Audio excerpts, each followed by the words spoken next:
This week, I'm going to take you behind the scenes of one of my favorite lighting arrangements and walk you through all the details as the last frame returns. Stay tuned. You're watching TOGCHAT Live, the only live show dedicated to the hows and whys behind creating consistently great photographs. Here's your host, Joe Edelman. Hey gang, welcome to episode number 237 of TOGCHAT. I do hope that you're all healthy and, of course, still wearing a mask and practicing your social distancing. You know the drill, right? And hopefully you know the drill for TOGCHAT, meaning check in. Just in case you're new to TOGCHAT, now's the time to do it. Check in, leave me a comment, let me know you're here and where you are in the world. Already, I've got Lynn here from New York. I've got Jean Edward in the Netherlands. I've got David in San Diego sneaking in there. I've got Jim in Maine, Alan in Denmark, Cooley Priestley in a very cold Hobart, Indiana, Ken in Cheshire in the UK, Joe in Michigan, Nick in New York, Thomas in San Diego, FN89 in Ottawa.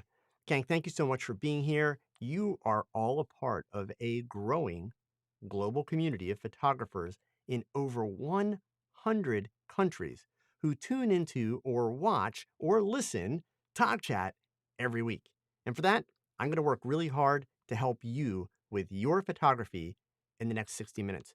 And it would help a lot more people find out about TOGCHAT if you could do me a solid and hit that thumbs up below the video.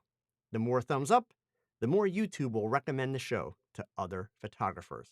And of course, while you're down there, please feel free to hit that share button and let your photography friends know that we are streaming live on YouTube right now.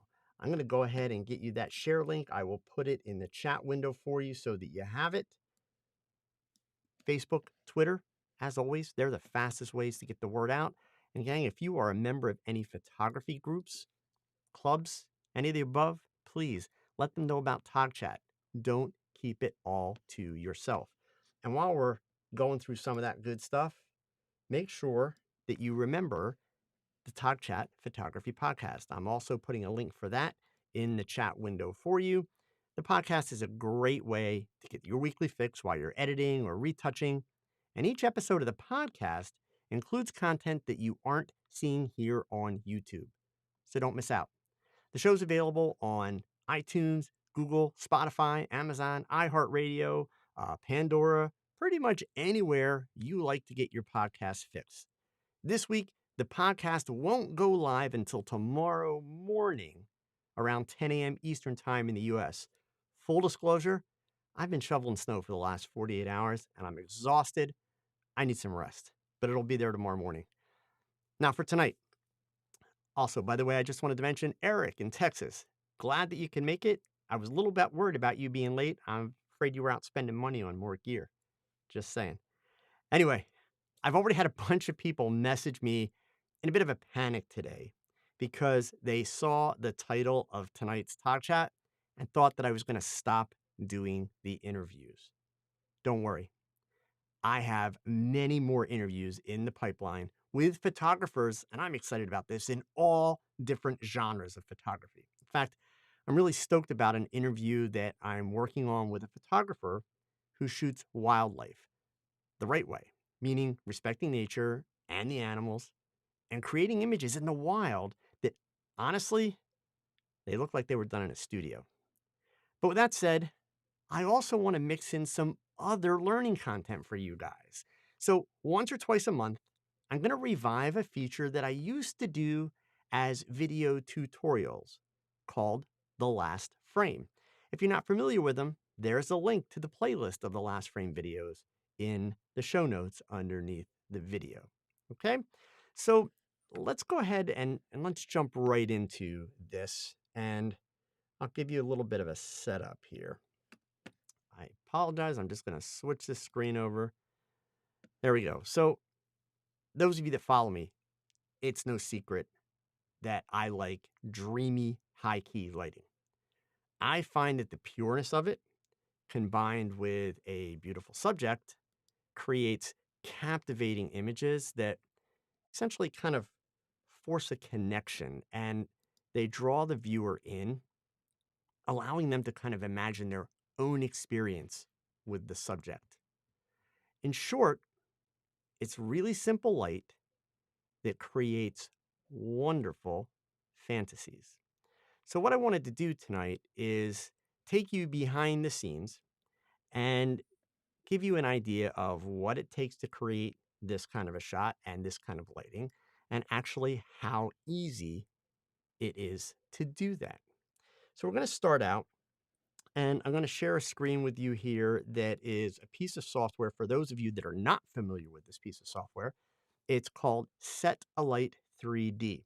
And stay tuned because I also have some behind the scenes video clips from this shoot that I'm going to show you.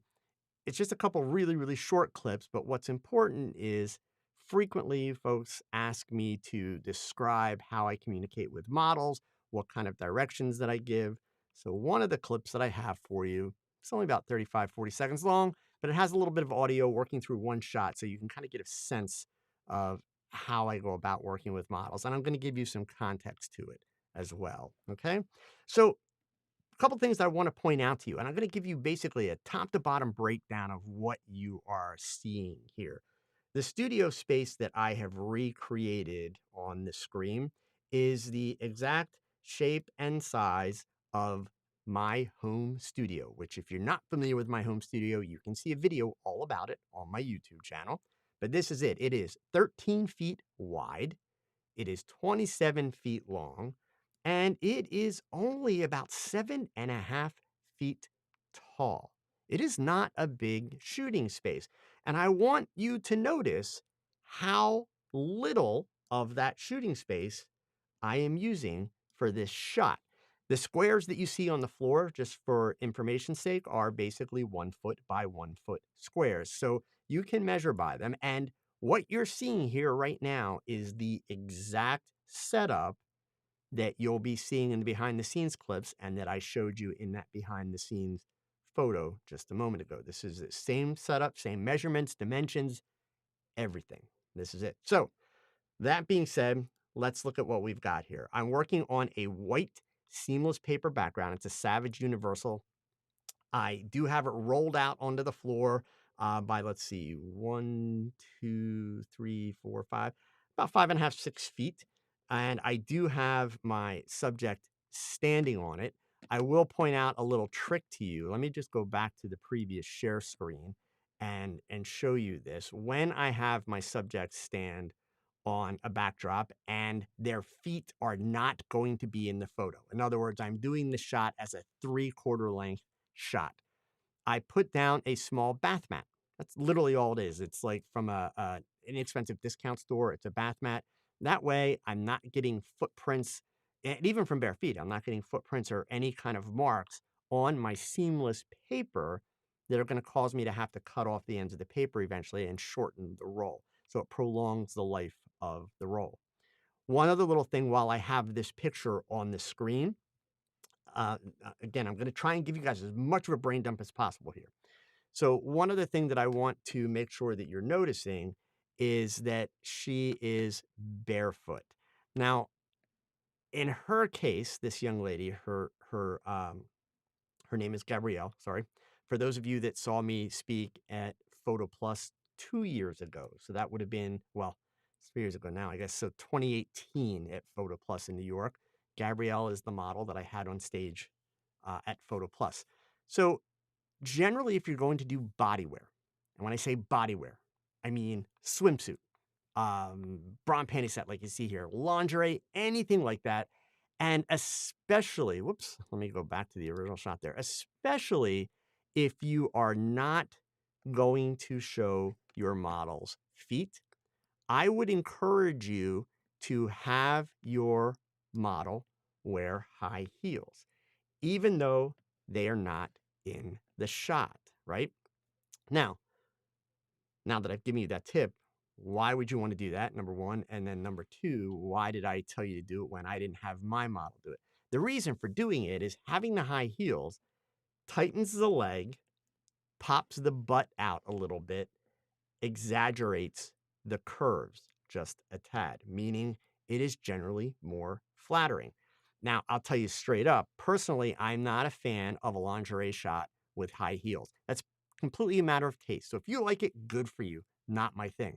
So in this case, I knew that I was not going to have her feet in the shot.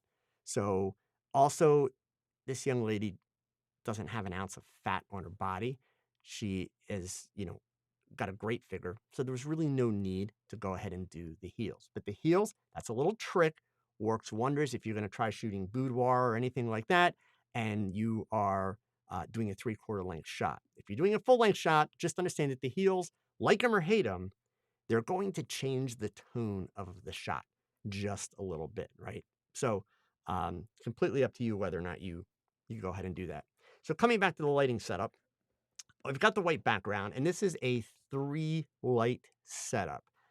You could potentially pull this off with 2 lights.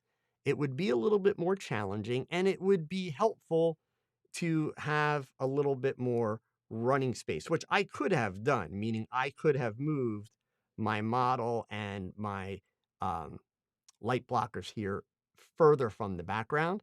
But since I've got everything fairly close, I wanted a little bit more working room in the studio that day. I did it with 2 background lights. Now, in my case, I was using Godox AD200s. I realize these diagrams don't look like Godox AD200s, but I will tell you that I have the power settings here um, in this software. If you look all the way over on the left, whoops, that one's not, sorry.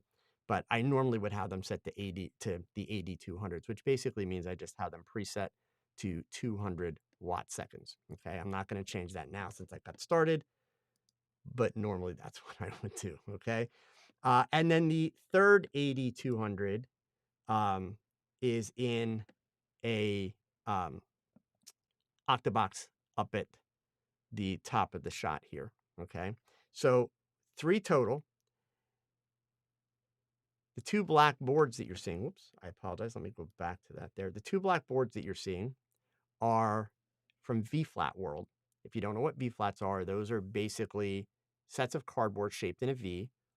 In this particular case, they're packaged one side is white, one side is black. So I've got the black side facing forward. And again, I'll go back to that behind the scenes image that I showed you before so that you can see these are the foldable V-flats. You can see the tape seam that comes with them there. So they're just self-balancing, standing there. If you look very close up here on the upper left, you can see one of the Godox 8200s. I have it mounted on a 12-inch baby pin that drops down from the ceiling. If you don't know what a baby pin is, check out my video on my YouTube channel all about baby pins, and you can learn all about them. Okay. So very simply, that's the setup. Now to give you some of the settings, you can see all the way up, like straight up above me, and it's going to be really small on your YouTube screen, so I'll read them and you can take my word for them. But if you want to blow it up and look, I shot this, of course, on a micro four thirds camera. It was done on the EM1X. I shot with the 45mm f1.2 lens, which for you full frame folks, that's a 90mm equivalent. 1/250th of a second, which is the default sync speed for my Olympus camera, shooting at f4 and an ISO of 200, which is the base ISO. I had my white balance set in camera to 5600K. The reason for that is that the Godox AD200s emit light at 5600K. So I just balance to the light. I don't do auto white balance in the studio, rarely. The problem with working with auto white balance in a studio, if you put your subject in front of a bright colored background, that bright colored background is going to influence the color rendition that the auto white balance comes up with, meaning your skin tones potentially going to go all over the place. Certainly, you could do a custom white balance. You could set your white balance to flash. I tend to avoid that because I find that the flash white balance in most cameras, this is not just something I've experienced with Olympus. I experienced it with Sony. I experienced it with Nikon. It tends to be a little bit cold for my taste. So if I know the color temperature of my light, I'm going to go ahead and set my in-camera white balance to that color temperature. That way I'm locked in and I don't really have to worry about it. Okay. So a couple other little details here. Notice that my octabox, which by the way is a 26-inch octabox, I don't work with particularly large ones. It is placed as high as I can go in the room so that it is essentially just above the eyes and head of the model. So all the light is coming down. Okay, and the camera's shooting underneath that. Okay. Um, what I mean by underneath that, as you can see here as I go sideways, right? I've got my camera set below my model's eyes, and it is tilted down slightly. Now, depending on what you're trying to accomplish and depending on what lenses you're working with, be very careful about tilting your camera down because the minute you do that, you are looking down on your subject's body and it can have the effect of shortening their body. So you've got to be very, very careful with that. In this case, it's a very, very small tilt. I'm working with a lens that is long enough that I'm not really having any issues with that, but be aware of that. Okay. So I'm going to show you, and I'm going to kind of start and stop as I go through this. The first part of this little video clip does not have the audio. I've purposely left the audio out of it because there's really nothing of any value. But then we do get to a piece where you will be able to hear me giving directions. So I'll set that up and I'll explain to you essentially what was going on here. Okay. So as I get this rolling, a couple things that I want to point out to you, and that is that you'll notice while I'm doing my setups and I'm getting everything ready to go on the set, my subject is wearing a robe. This young lady has done images in outfits that are much more revealing. She's very comfortable with herself. We had worked together numerous times before. She would not have complained. It is my policy for a couple of reasons. Number one, as you saw at the very beginning of the clip, I was actually on the set behind her, and so obviously it's not really appropriate to be kind of wandering around when your subject doesn't know, well, what are you doing? What are you looking at? All that kind of stuff. So have your subject put the robe on and wear the robe, except for when you're shooting. It takes a couple extra seconds. It's certainly not going to ruin your shot. And what it does is it builds confidence. It keeps the working situation very professional. I can't tell you how many times I hear photographers, always male, tell me, well, she was really comfortable. She didn't care. She said it's not a problem. I don't care what they say, right? I care what they experience. That's what's important. I care what they walk out of my shoot with as an experience and what they're able to report about that experience. So as you'll see, as this video clip goes on, I'm in the studio, not just with her. I've got a makeup artist there. My makeup artist, Monet, is with me. We're both working on the shot. But if I'm going to walk behind her, I'm going to set something up. She's going to put the robe on. And as you saw earlier on in the preview shot, just to point it out to you, the still behind the scenes shot, the robe is sitting on a little stool that I put just out of frame, and it's basically a half a step from the model to the stool. So she can, set it down there very, very easily. Okay. So I'm going to go ahead. In this case, I'm working tethered. Um, you can see my EM1X in the upper right-hand corner of the frame. The orange cord that's coming out of it, like right up above me over here, that's the tether cord that's going into this computer. I tether with Olympus Capture software. You can tether with Lightroom. You can tether with Capture One. You can tether with Tether Tools Smart Shooter software. There's actually quite a few different programs, depending on which camera brand you work with, and really what you want the software to be able to do for you. The reason why I like the Olympus Capture software, it is hands down the fastest data transfer and render of a raw image that I have found on any piece of software ever. So for the rest of you, I'm sorry it only worked for Olympus, but that's why I choose it as opposed to other options. Okay. So letting this play on a little bit further here. Once we're ready, she's going to take the robe off. She's going to set it on the stool. We're ready to go. Now, before we got started with this whole set, and I'm going to pause real quick just so I can set this up. I had conversations with her about what I wanted the shot to look like, what I wanted the shot to feel like, kind of what the concept was. And I told her well in advance, like, this is what I'm going to have you do. So she knew before we walked onto the set, while she was still in the makeup chair getting touch-ups done, I was explaining to her, this is the idea behind the next shot. This is what I'm going to have you do. I gave her examples of some of the things that I was going to have her do with her hair, etc., and went from there. Now, when I first bring her on the set and I pick up my camera and I'm ready to shoot, you saw that I had the camera on a tripod, but actually what I like to do is I take the camera off tripod. Even if I am going to shoot on tripod, I take the camera off tripod, and what you're seeing now is recorded with an Atomos Ninja. So you're going to see exactly what I was seeing through the viewfinder as I was shooting these shots. And the first thing I'm going to do is I'm going to do a series of pictures of different compositions. Okay. So here you're seeing basically the live view because obviously the background is all gray. It's just the natural room light. The flash hasn't gone off. Once the flash goes off, the camera's going to give me a preview. And I want you to notice I showed you the finished images. So yes, I did Photoshop work. Yes, I did some retouching, but I want you to notice, and this is important, gang, I want you to notice how close my in-camera exposure is to the finished exposure that I saw, that you guys saw in the finished image. In fact, here, I will switch through. Here's a finished image, and there is my in-camera. Whoops, let's move it forward a little bit. Apologies, it doesn't hold its spot when we restart it. So we'll get to, see if I can get an in-cam. Whoop.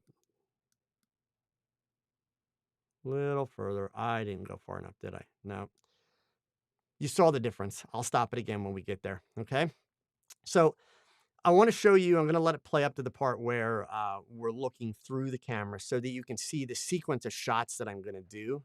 And I think I've actually skipped that part, haven't I? Yes, I have. Sorry, here it is right here. So when I pick up the camera, take it off the tripod, the first thing I'm going to do with my subject on the set is I'm going to try a couple different compositions and a couple different angles. So you'll notice I'm going to do, my vertical 3/4 crop, some a little bit closer, some a little bit further, even closer yet, shift my composition a little bit. Then I'm going to even try a horizontal composition. And I'm going to experiment a little bit, really just to see what might look good that I wasn't anticipating. So I had the idea going in.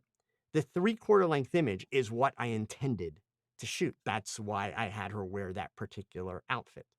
I wanted something that was just kind of very pure, kind of very dreamy, very simple. But I'm never going to assume that my idea in my head is the perfect idea, the best idea, and that it's finished. So as you saw, my first test shot was pretty much exactly where I finished. But what I also wanted to see is, were there other possibilities that I hadn't considered? And indeed there were, which as I go forward shooting, you will see. So as we continue here, after I've done that, I went back to the tripod, and then I'm going to begin a sequence. And I've given her some directions in terms of some different things that she can do. I've made it clear to her that I pretty much want her to stay in the middle of that little bath mat that you see on the floor. She understands that I'm shooting 3/4 length.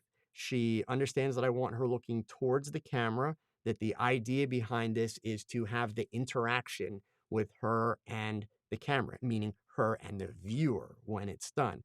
And the changes are very simple. Now, I want to be clear about something that you're seeing.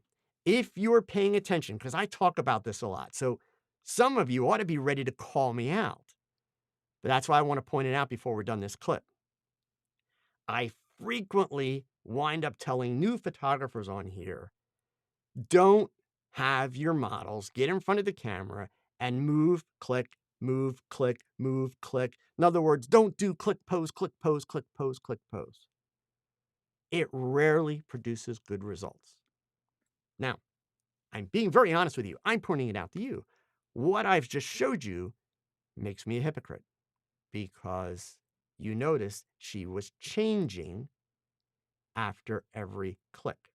So there's a couple things that it's important that you understand about why I'm telling you to do one thing, and then you see me doing something that's actually slightly different. Not completely different, but slightly different. So first of all, The changes that she is making are subtle changes. In other words, you don't see her jumping all around the place and turning her head and looking all over. She's still looking towards the camera, still basically has her feet on a spot where she's, shifting her weight from one leg to the other, making small changes, but no big moves. Okay. The moves are subtle. And number two, this young lady currently, now this particular shoot that you're seeing was done about a year and a half ago, a little more than a year and a half ago, sorry. But this young lady now lives in Los Angeles. She's modeling professionally in Los Angeles. She is extremely talented. So she is a subject with a lot of experience at the point that I photographed her, where I was able to communicate what I'm looking for and what the character and the concept and the emotion was. And she was able to work within that box. Very few models are actually good at doing that. So keep that in mind.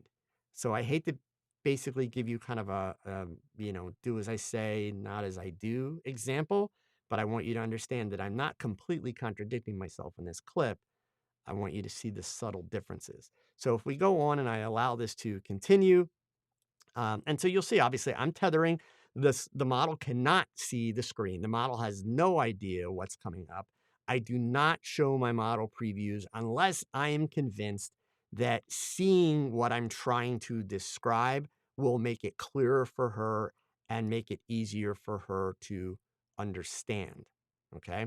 Otherwise, I need her to concentrate on being in the moment and trying to act out the emotions and the character that I've described to her and follow my directions. Okay. So we're going to let this play on just a little bit more, and then we're going to get to a point where you can hear a little bit of the interaction that occurs.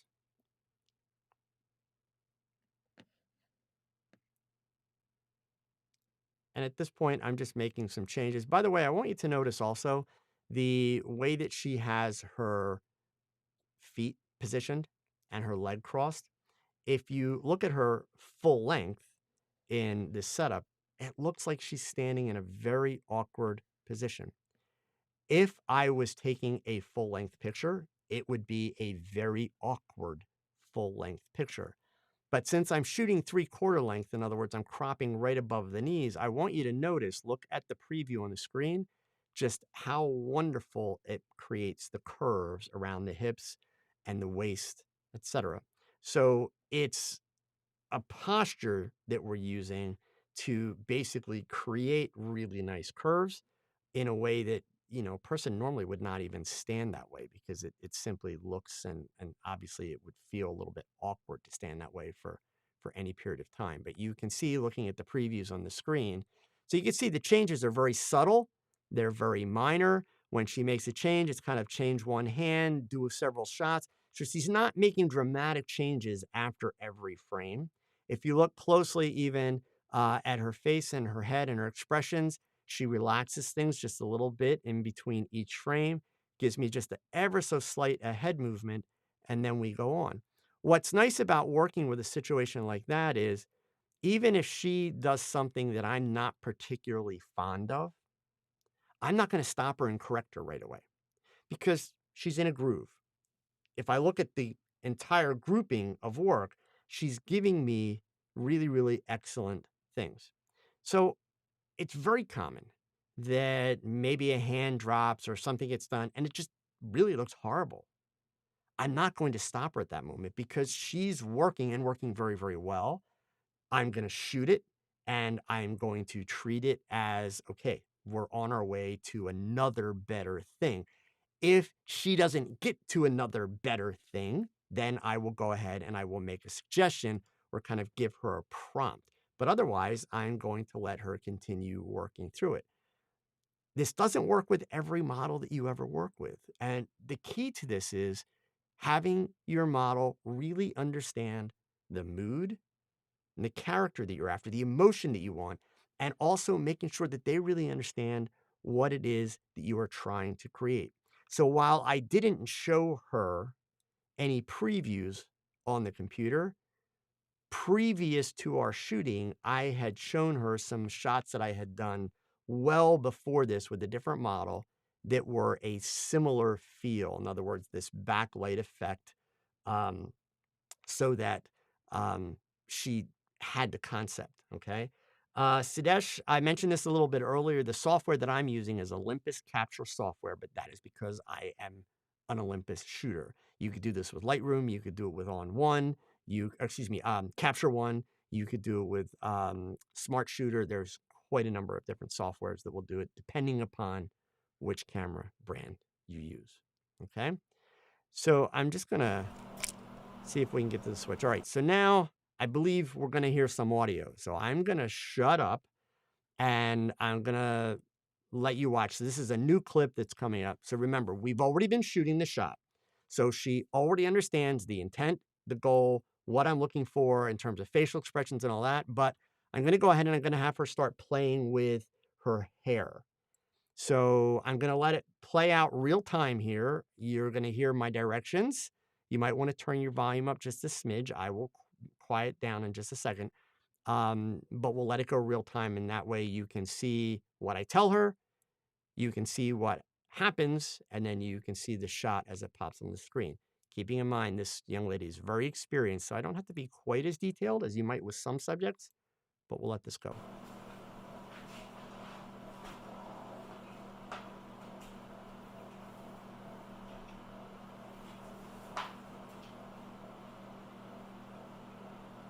Right at this moment, I'm actually setting a bad example by not talking to her. We've worked together a bunch of times, so. All right, so what I'm gonna want you to do here, so let me explain it first, then I want you to do it. When I play the start, so don't do it now while I'm showing you. I want you to take both hands up and you're gonna play with the hair. Okay. Two things have to happen, okay? The one is when you do it, I want your feet wide apart. Come up to the line, feet wide apart, good.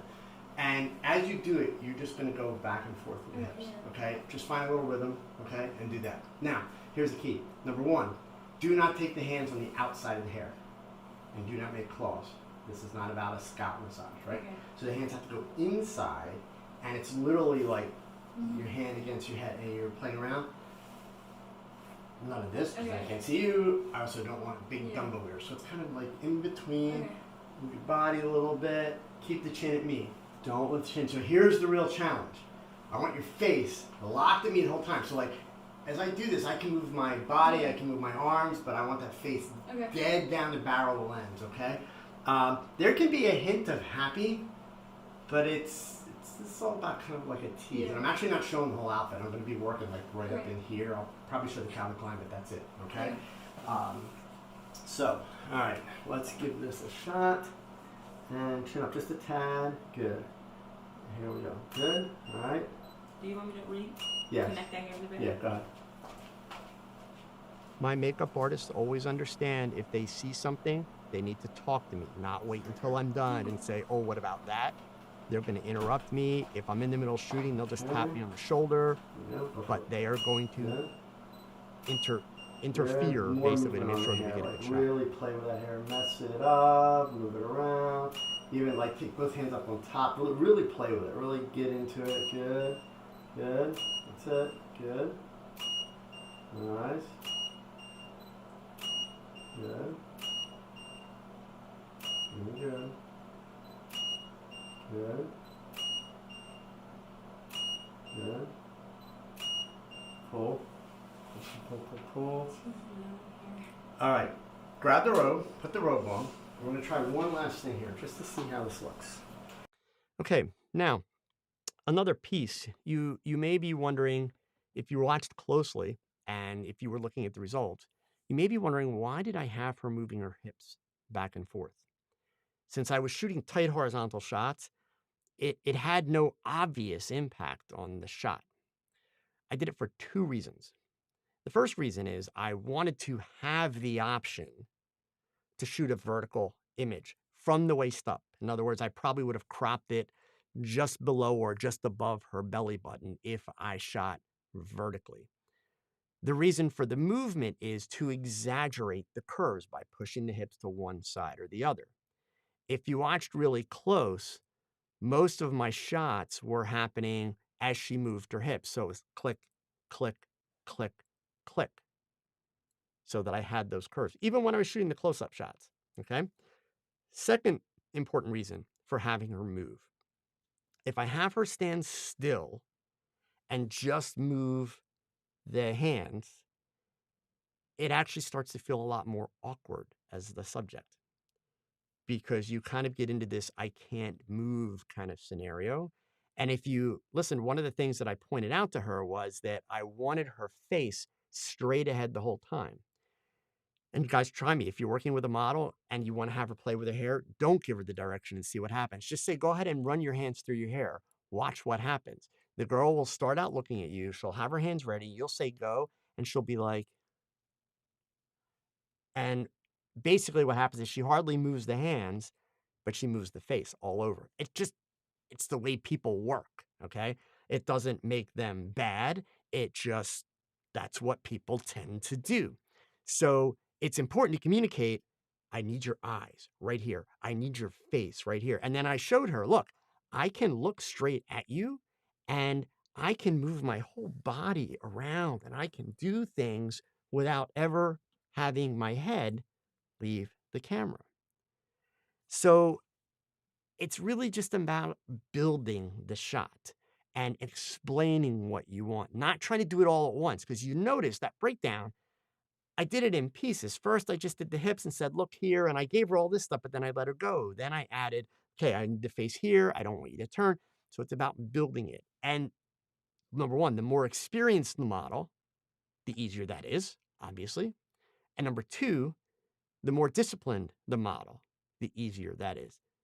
This particular young lady, she's got the perfect personality for modeling in the sense that she's just super, super chill, but she has the ability to be outsized and goofy and big or sexy, whatever you want. She's a great actress. So that helps a lot. Not all subjects are like that. That's why, again, for as much as you hear me talk about talking to the models and giving the models direction and feedback all the time, I walked away to change something on set and I wasn't talking to her a whole lot.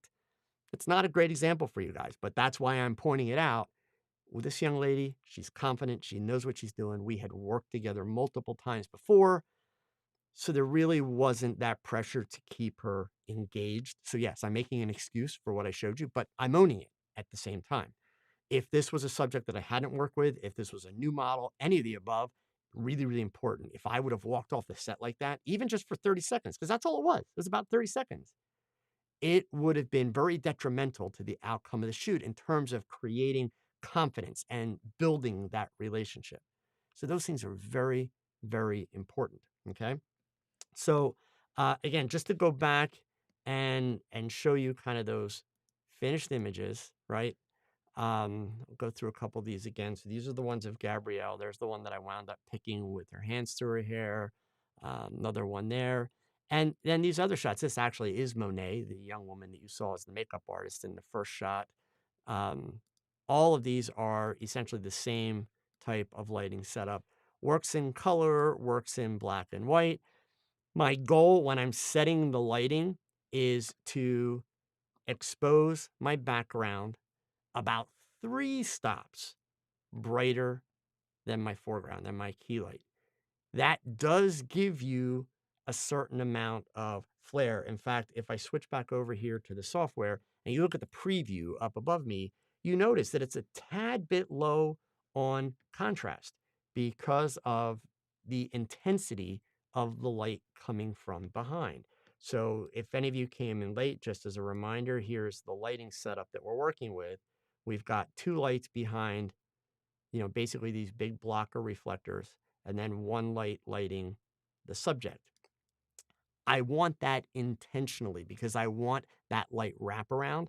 So anytime that you do this technique, and I can tell you for every single one of mine, one of the things that I do when I go into Photoshop to process these images, I open the file up, I grab my highlight slider, and I will make adjustments only if the edges are too bright. I like to have a little bit of detail. I don't like to have the edge blow out on the skin. But then I will actually increase the shadows slightly even though the problem is I already have gray, right? It's already flat. So think about it. That's counterintuitive. Why then would I increase the brightness of the shadows? Because that's going to make it even flatter yet. The reason I'm going to do that, and this is a little secret sauce trick that I've come up with for me, I then grab the black slider and I pull down the blacks.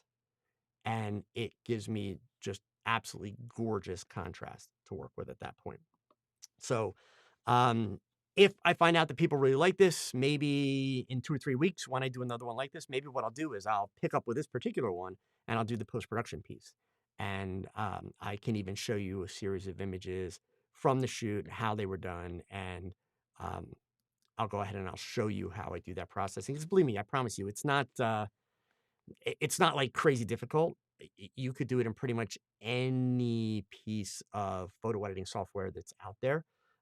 But I don't want you to think that straight out of the camera, it's perfect. It needs a little contrast boost, but that's also part of what allows you to get that kind of dreamy, glowy feel to the image. And it's pretty much the same in color or black and white as far as that goes. Okay. All right. Next up.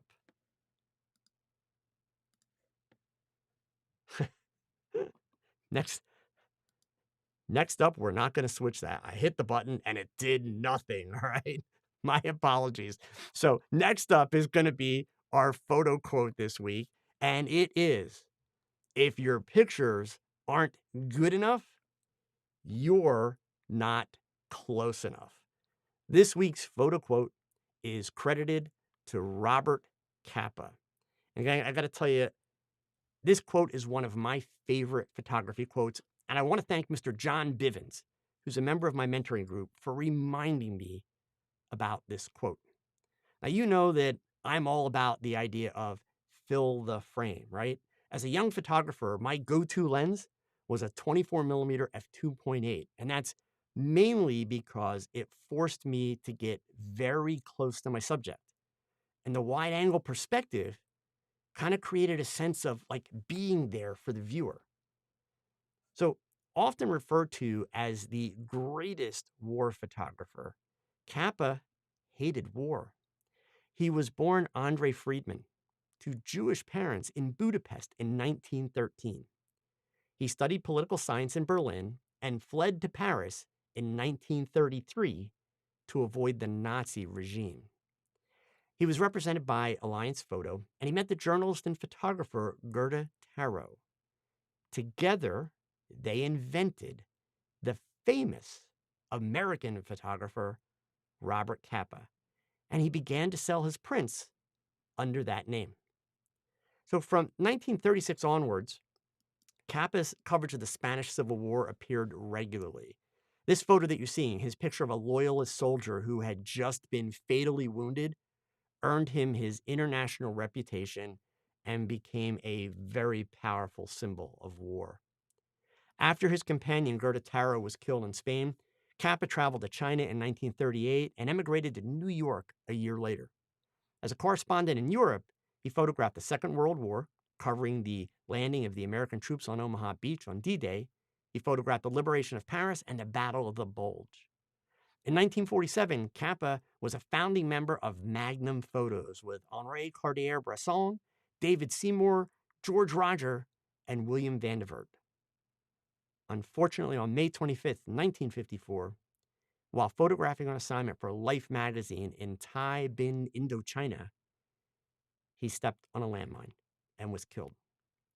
Capa's images are jarring, and indeed, they give the viewer a sense of being there, which allows the images to make extremely powerful statements.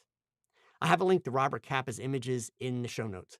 I invite you to take a look and appreciate this master's powerful use of get close enough to create powerful historical images.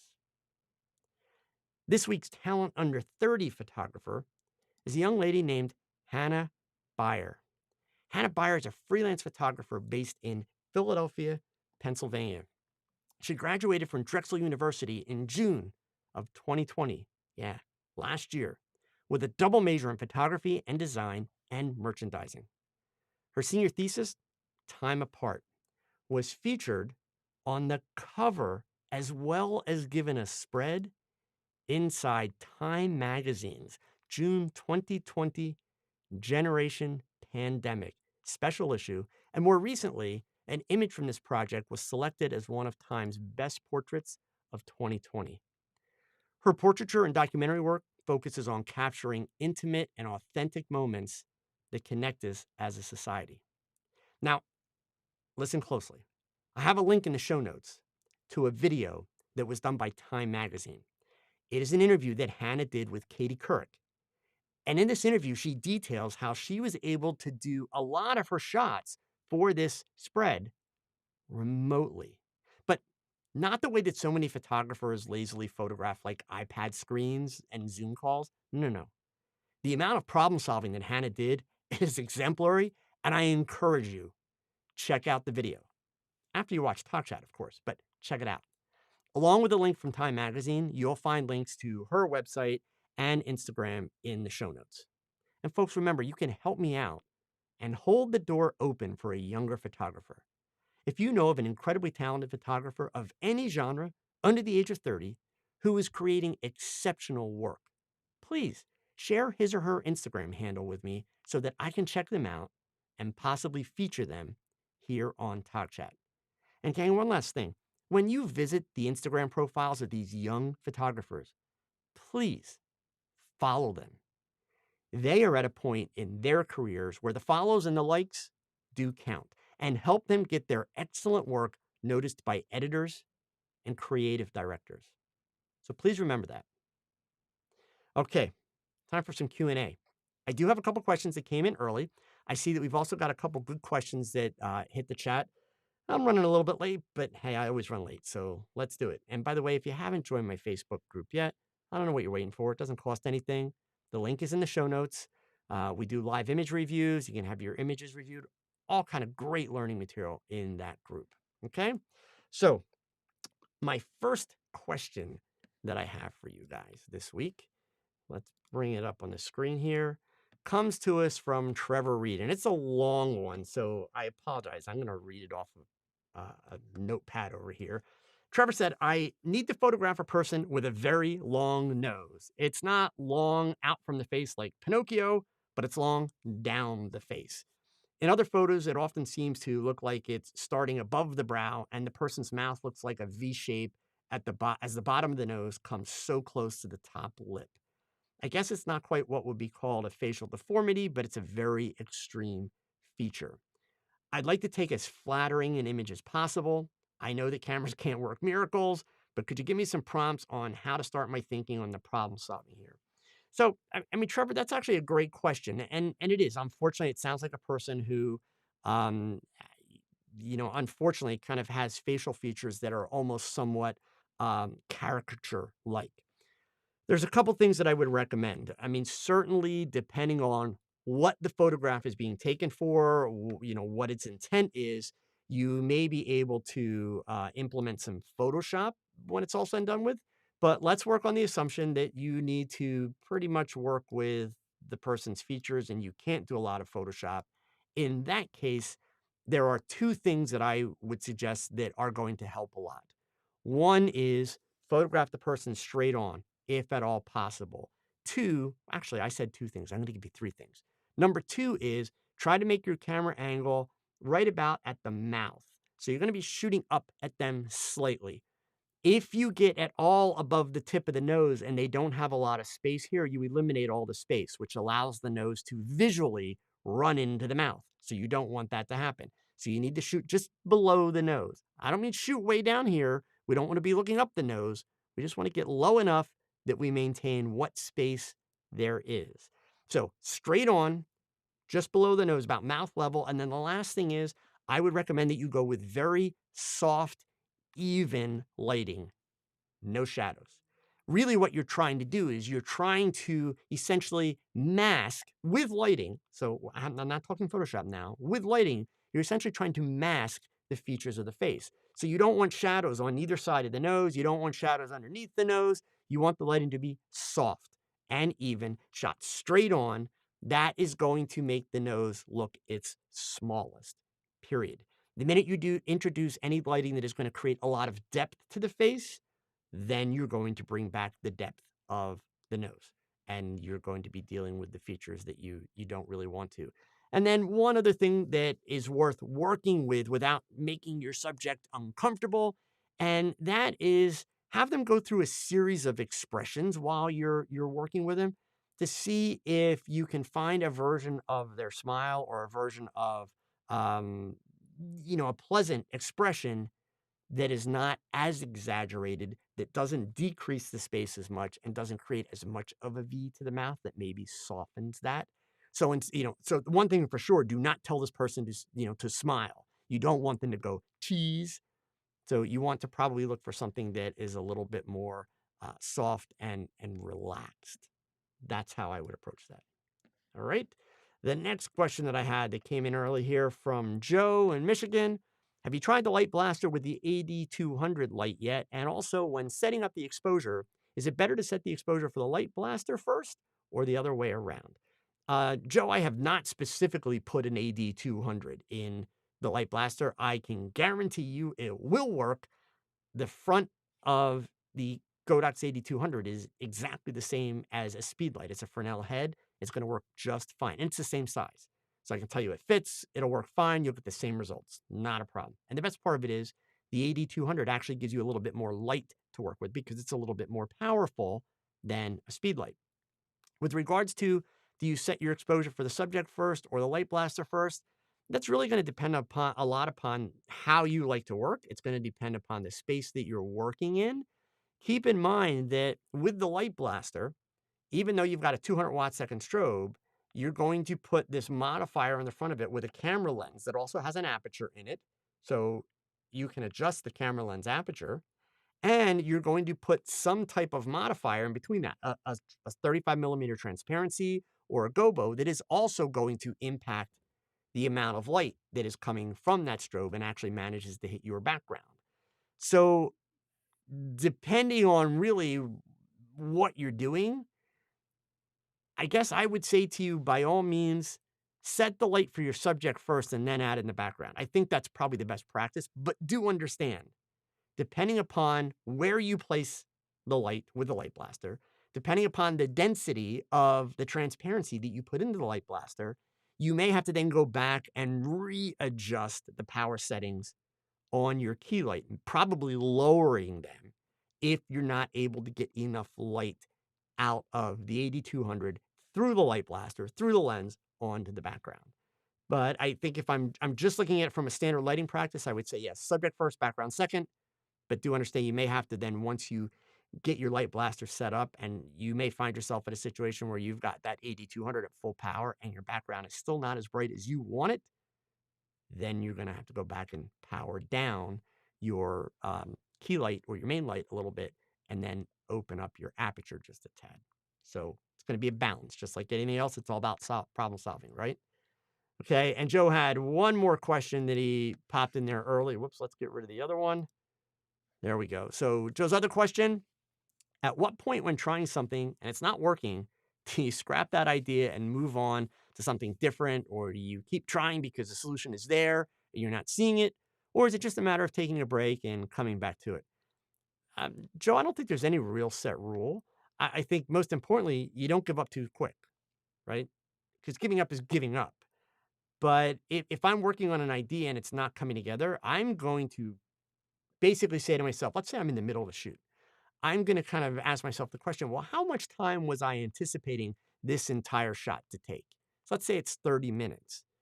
I'll go ahead and I'll use the 30 minutes, even if I don't get it. But during that 30 minutes, I'm going to continue problem solving and see what I can come up with. Because if I am legitimately working to solve the problem, I'm also learning things.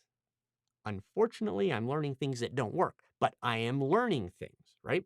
So, if I realize 10 minutes into it that I completely underthought the idea, meaning maybe I overlooked something in my planning and, it's just kind of hit me in the face and I realized, well, this idea was not going to work. I may not waste the time at that point. I may go ahead and scrap the idea for that shoot and then come back and try it a different day.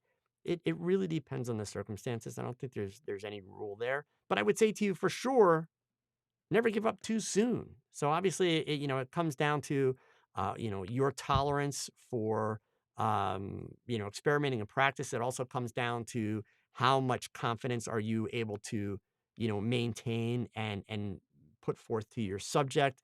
You don't want to be experimenting and trying to figure out to the extent that your subject finally is kind of like, this guy has no clue what he's doing, right? That's not a good idea either. So it's all about creating a balance, if you will. All right. So let me scroll back up to the top of the chat here. I know we've got some questions in here. And I want to try and get as many of these as I can. I always try to get them all, gang. I will do my darndest here, and we'll go over a little bit if we have to. And let's see. Oh, Eric, I missed your excuse there. You were actually posting a photo of to a Facebook group. To my Facebook group. Okay, well, I'll let you slide for that. It better be a good one, though. All right, so let's see. Coley Priestley, what if you're shooting green screen? When I was doing you posted this back when I was doing the walkthrough. I'm really not sure of what your question is, Cooley. Green screen is green screen. So if it's a matter of you want to have that glow, but you want it on a green screen, I don't care about the green screen. What I care about is what is the background going to be that you're going to replace the green screen with. So you got to give me a little bit more information. Like, what if you're shooting a green screen? Well, then you make sure the green screen is lit properly. That's the answer, but I don't think that's what you're looking for. So you got to give me a little bit more there. Okay. Let's see. Cooley also asked, so does the software still go to Lightroom? No, Cooley. I hate Lightroom with a passion. I don't use it. It doesn't mean you shouldn't use it. Just for me, does not meet my needs. Period. And I'll be honest with any of you, I would not recommend tethering with Lightroom. If you're only going to tether like once in a blue moon, okay, use Lightroom. But Lightroom is notoriously slow to render files, period. So it's painful. I would recommend going with, a piece of software like Smart Shooter that you can get from Tether Tools. But I have my images go into Olympus Capture, and then I do all my post-processing in Photoshop. That's my workflow. Some people like to work in Capture One. Whatever your workflow is, that's fine. So Olympus Capture is just the software that is transferring the files from the camera into the computer. That's all I'm using that for. Okay. Now let's see. And Sidesh had a comment here. This was back when I was doing a little walkthrough about posing. You're so right. Nowadays, the posing trends are changing for magazines and fashion brands. Any thoughts on this?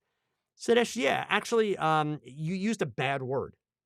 It's a curse word in my world, and that is trends. Stop paying attention to trends, and you'll do much better.